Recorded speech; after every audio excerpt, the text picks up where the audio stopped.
Assalamualaikum semuanya. Sejarah Los Zetas bermula dari sekelompok pembelot dari unit elit angkatan bersenjata Meksiko yang bergabung ke kartel Gulf. Zetas selalu menjadi salah satu kelompok bersenjata paling kuat dan ditakuti di Meksiko sebelum pertikaian internalnya dan hilangnya pemimpin utama yang mengawali kemunduran organisasi tersebut. Terpecah-pecahnya Los Zetas tidak hanya menghilangkan pengaruh yang sangat besar di Amerika Tengah, tapi juga telah membuat bisnis narkoba transnasional hancur. Faksi-faksi pecahan Los Zetas lebih mengandalkan keuntungan dari wilayah yang kecil daripada bisnis narkoba internasional. Faksi pecahan Zetas itu terus beroperasi di bekas wilayah Zetas.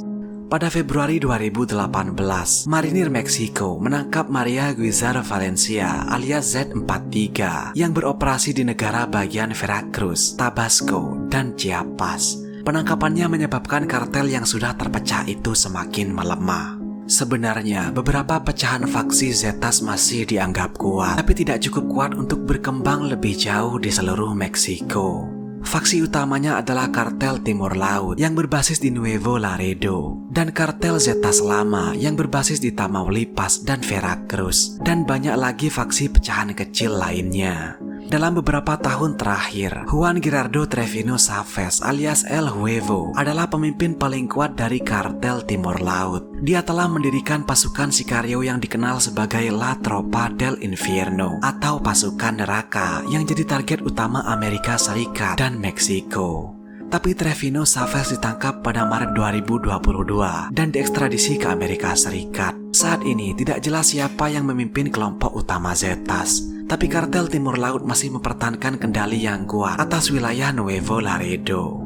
Kekaisaran Los Zetas dulunya ada di seluruh Meksiko dengan basis yang membentang dari Nuevo Laredo hingga Monterrey, tapi sekarang hanya terbatas di sebagian kecil wilayah Meksiko saja.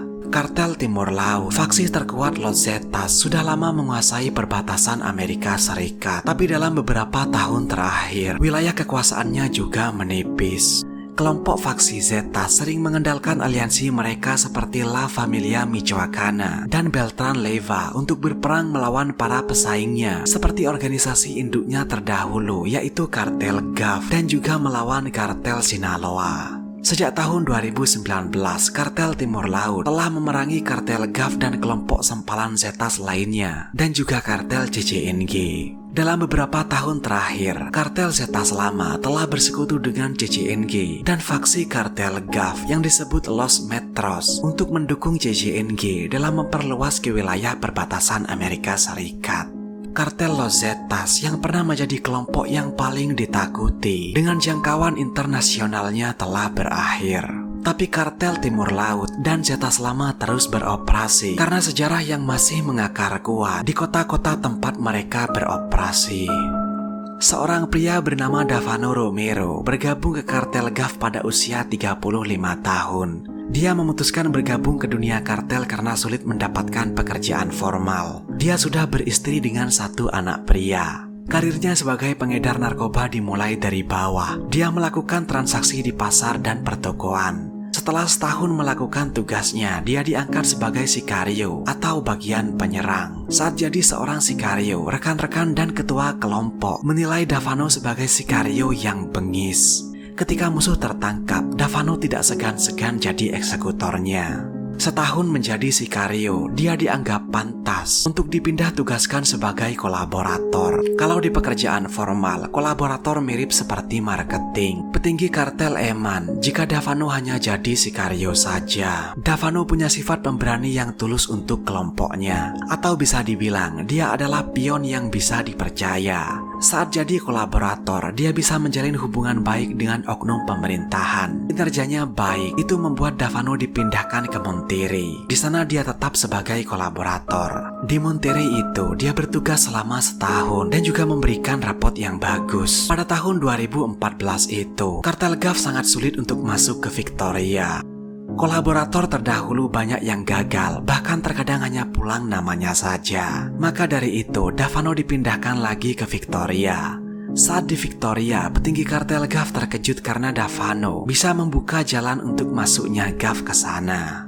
Jalan Davano lancar dan pemerintahan Victoria tampak menerimanya. Tapi satu hal yang tidak diketahui Davano, bahwa jalan yang tampak berjalan mulus ternyata sudah diatur oleh kartel Los Zetas. Ketika kelompok GAF menganggap Victoria menerima mereka, GAF mengirimkan bertonton narkoba dan pengedar ke sana. Dan pada akhirnya, kartel Los Zetas menjebak mereka dengan menangkap dan menghabisi mereka satu persatu. Davano pada akhirnya juga tertangkap saat dia sedang karaoke di sebuah klub malam. Dalam penangkapannya itu, kartel Los Zetas membuat sebuah video yang memperlihatkan si kolaborator dari kartel GAF diinterogasi dan dihabisi. Videonya dirilis pada Juli 2014.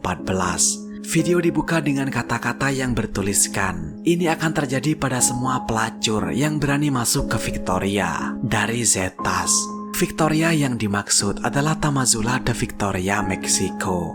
Videonya berdurasi hampir 4 menit yang direkam di sebuah lahan kosong seperti hutan. Terlihat seorang pria berbaju putih dengan garis hitam duduk dengan mata ditutup, tangannya diikat ke belakang. Di belakangnya ada 3 sikario Zetas, 2 memegang senjata laras panjang dan 1 memegang pistol yang ditodongkan ke kepala pria baju putih. Setelah itu, sikario tadi menginterogasi pria baju putih yang pada intinya mereka bertanya nama, dari kartel mana, dan siapa relasinya di situ. Pria baju putih menjawab bahwa namanya adalah Davano Romero yang bekerja untuk kartel GAF.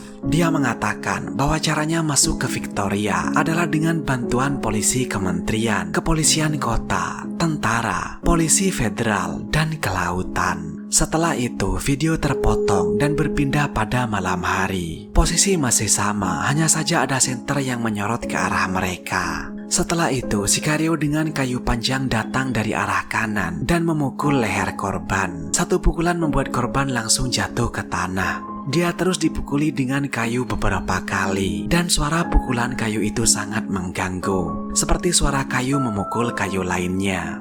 Setelah itu, sikario dengan pisau berukuran sedang berdiri di atasnya dan menggerok lehernya, persis seperti pemotongan hewan kurban. Saat itu, korban sudah tidak mengeluarkan suara lagi, yang mungkin karena 2 hal. Pertama, karena jiwa kebengisan yang dia miliki selama jadi sikario, sehingga korban benar-benar pasrah dengan apa yang akan terjadi. Kedua, mungkin karena dia sudah tidak sadarkan diri akibat pukulan kayu pertama tadi.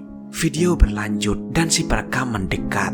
Terlihat bahwa pemotongan leher itu sangat alot dan baju kerahnya juga mengganggu proses. Terlihat juga bahwa leher korban sulit lepas karena tulang lehernya, sehingga sikario itu menancapkan pisau itu seperti memalu. Terdengar suara orang tertawa, mungkin karena sulitnya leher terlepas, yang membuat saya juga berpikir, apakah sikario ini baru bergabung atau apakah dia masih amatir.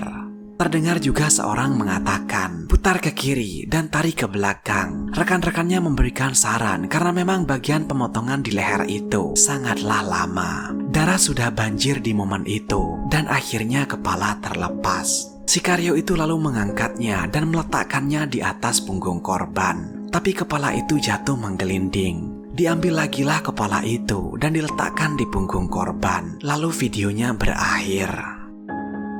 Aspek mengerikan dari video itu adalah suara pukulan kayu dan lamanya proses pemotongan. Tapi saya yakin apa yang dilakukan oleh korban di masa lalu pasti lebih brutal atau setidaknya sama. Sekian untuk pembahasan kali ini. Tetaplah aman dan saya akan menemui kalian pada kesempatan berikutnya. Terima kasih sudah menonton.